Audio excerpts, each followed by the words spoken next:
Alors, dans le cadre de la couverture sanitaire donc, de la 135e édition donc, du pèlerinage de Popenguine, le ministère de la Santé et de l'Action sociale donc, a pris toutes les dispositions nécessaires, en tout cas pour assurer une très bonne couverture.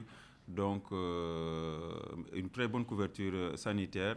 Il y a ce qu'on peut appeler les hommes de l'ombre qui font un travail extraordinaire. Et dans ce travail extraordinaire, nous avons le travail de pré-couverture d'abord, qui est assuré souvent par les responsables de la communication, qui vont travailler en commençant par le SNEPS, donc, qui va travailler avec le bureau régional donc de l'éducation et de l'information, qui vont travailler avec ceux du district sanitaire de Popenguine. Et les relais sont à pied d'œuvre depuis une semaine. Ils sont sur le terrain en train de faire des visites à domicile, en train de faire des entretiens avec la population pour leur donner les bonnes attitudes à adopter. Parce qu'il faut savoir que quand en 72 heures, une petite commune comme Popenguine doit accueillir des centaines de milliers de personnes, il y a un risque extraordinaire, il y a un risque donc énorme qu'il y ait une épidémie assez... Voilà.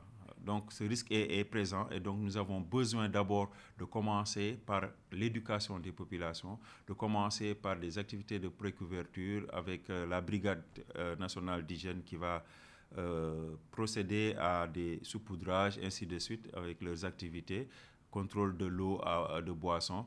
Mais nous avons vraiment fait tout ce qu'il faut faire avec la communication et c'est avec le SNEPS donc, que nous allons continuer en renforçant cette communication-là les vendredis, samedis et le dimanche. Aujourd'hui, nous sommes déployés avec le SNEPS, le ministère de la Santé, le Service national de l'éducation et de l'information de la santé, la région médicale de Thiès, avec la commission communication et le district. Nous avons déployé des messages pour montrer le dispositif sanitaire par rapport au branding, vraiment du dispositif sanitaire, les médicaments gratuits, la prise en charge gratuite. Parler aussi par rapport à l'événement, que toute personne qui peut avoir une maladie, soit alpha, qui se rendent dans les postes médicaux avancés, qui sont déployés au niveau de pendant le pèlerinage, au niveau des différents sites de prière. Donc nous avons tout autour mis des messages sur le paludisme, sur le lavage des mains, la prévention des maladies diarrhéiques, le lavage des mains avec de l'eau et du savon.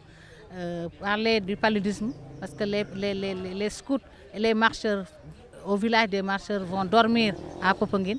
Donc il faudrait penser à dormir sous moustiquaire, quel que soit le lieu, partout où on doit dormir, on doit penser à la moustiquaire parce que les moustiques sont partout, donc toutes les nuits. Nous avons aussi parlé de la vaccination parce que nous avons des relais qui se sont déployés dans les différentes contrées de Popenguine, à savoir Popenguine-Ndayane, la commune de Ndayane, au niveau du poste de santé et du village de Ndayane, au niveau de Guéréo, au niveau de Popenguine-Séré et au niveau de Popenguine même.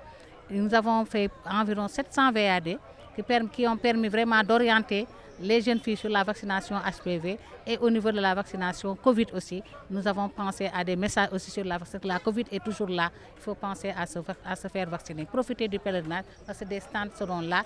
Ici au niveau même, on est à l'emplacement de la place Baye. Il y aura un stand pour donner des informations globales sur les programmes de santé, la tuberculose, le paludisme, les autres maladies, le lavage des maladies, la prévention des maladies diarrhéiques.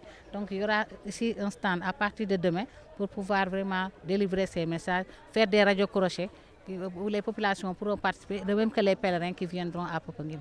Donc ñuy xamal ne sunu mbokk yi ne tuberculose bi day du lore ci kaw bu ñu teelee jóg boo commencé sëqal rek ba am duñu xool sax muy am ñaari fan ba ñetti fan dawal nga dem kër docteur ñu xool lan moo waral sëqat bi tey boo xoolee ñun boo commencé sëqat ñu ne la wutal ngeer bi wala wutal xasum looro bi wala jëlal kel bi ak bisaab bi te loolu boo toogee bu yàgg rek da lay indil jëy suñu génnee ci toilette bi noonu nañu raxasu suñu xëyee di dem jàngi nañu raxasu suñu jógee jàngi nañu raxasu rek yépp loo xam ne lii wax nañ ko fi nañu ko jëfe mu nekk li nga xam ne ñun lay muccal ci ay jàngoro yu bëree bëri ñu góorgóorlu sàmm suñu bopp sàmm suñu njaboot sàmm tamit ñi nga xam ne dañu fiy ñëw tey ñibbi ndax bu ñu ñëwee ci jàmm ñibbiwaat ci jàmm. Voilà, pour les jours à venir, demain, il y aura une caravane aussi le matin, axe Popenguine-Ndayane, Ndayane-Popenguine. Il y aura aussi une mobilisation sociale le soir, toujours à Ndayane. Après-demain, on aura une grande mobilisation sociale au niveau de la place Baillet de Popenguine, avec un stand qu'on a mis en place.